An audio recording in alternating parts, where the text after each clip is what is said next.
come and try to make inroads, and sometimes they have a little bit of success, most of the time they don't have much, but they keep fighting every year, and every year you have to be ready to bring that fight on, whether it's for your constitutional officers, your freeholders, or your legislators.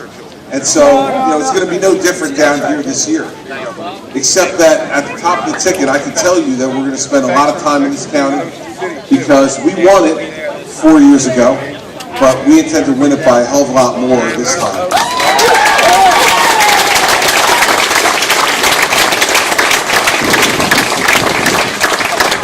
And all of you know this who've run for office and won, and there's a lot of you out here in this crowd that have won over and over.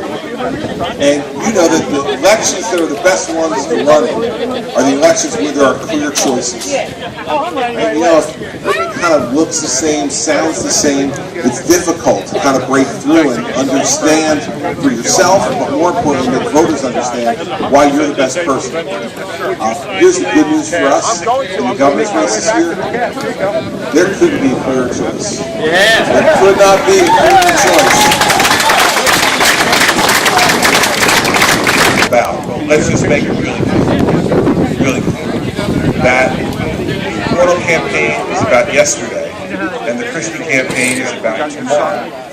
No, the reason for that is that her policies that she's proposing and talking about in this race are all about bringing New Jersey back to where we were 4 years ago. That's what she wants to do. She wants to raise income taxes. She wants to raise sales taxes. She wants to make sure that government grows bigger, more employees, more money, higher budgets. Remember, she was the budget chair for the single biggest budget in state history that left us with a $2 billion deficit that me and Diane and Dawn had to come in there and clean up when we got there in 2010 together. This is a woman who believes in her heart that government knows how to spend your money better than you do. And she will put forward those policies. Believe me, there's not a tax she won't raise. Saw a recent TV commercial run by the Republican Governors Association. I'd even forgotten some of these taxes she had voted for. Taxes on cell phones and gym memberships and taxes on tires and everything you could possibly think of. She'll tax anything that is or is not moving. And by the way, you're included in that. And so what we need to do now is to make sure that we make that pretty clear to folks across the state. Is we've done things differently.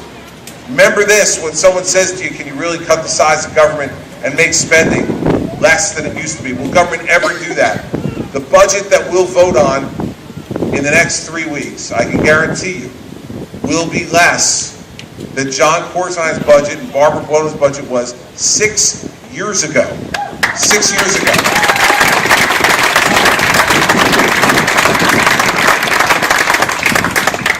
We have 5,200 fewer state employees today than we did the day that I became governor. We have 25,000 fewer government employees across every level of government across the state than when I came into office 4 years ago. That's making government smaller.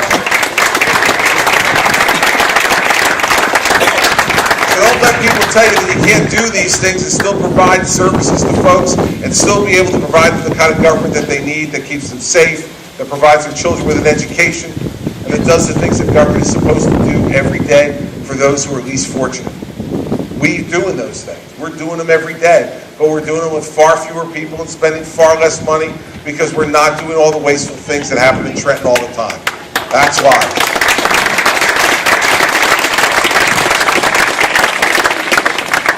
And for all of us as Republicans, because we're voting in our primary on Tuesday, let's remember something else about what the absolute opportunity is for us this year. And I'd say it's an obligation. We have an opportunity after our national party suffered a big defeat last November. We have an opportunity now to show not just New Jersey, but the entire country that Republicans do know how to win, that we can connect with people of all kinds, and that we can lead again as a party.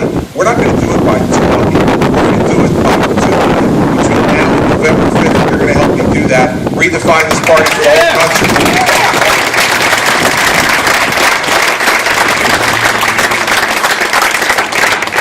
here's the last thing I'll tell you today is, remember this, all of us agree on most of the issues. We'll have some disagreements even within our own party, and that's fine. That's the way it's supposed to be. We're supposed to be able to debate and discuss these things and then come to a consensus and make progress for the people that elected us. But let us also remember that the goal of the next few days and the goal of the next 157 days until Election Day, the goal is to win. You can't do anything except blow hot air unless you win. And so we need to be focused on what unifies us, what brings us together, the common causes that we have together, and how much different the state would look if we allow the other side to take over the reins of the governorship. And so let's not be focused as we move into our primary and beyond on our differences. We can continue to discuss them and resolve them, and we will. We always do. We've got to focus on the things that bring us together and focus on the things that make us different than the folks who are running against us. And so, remember everybody, it happens, you do this a lot in Burlington County, so maybe sometimes you forget about how it feels. Losing stinks. Losing.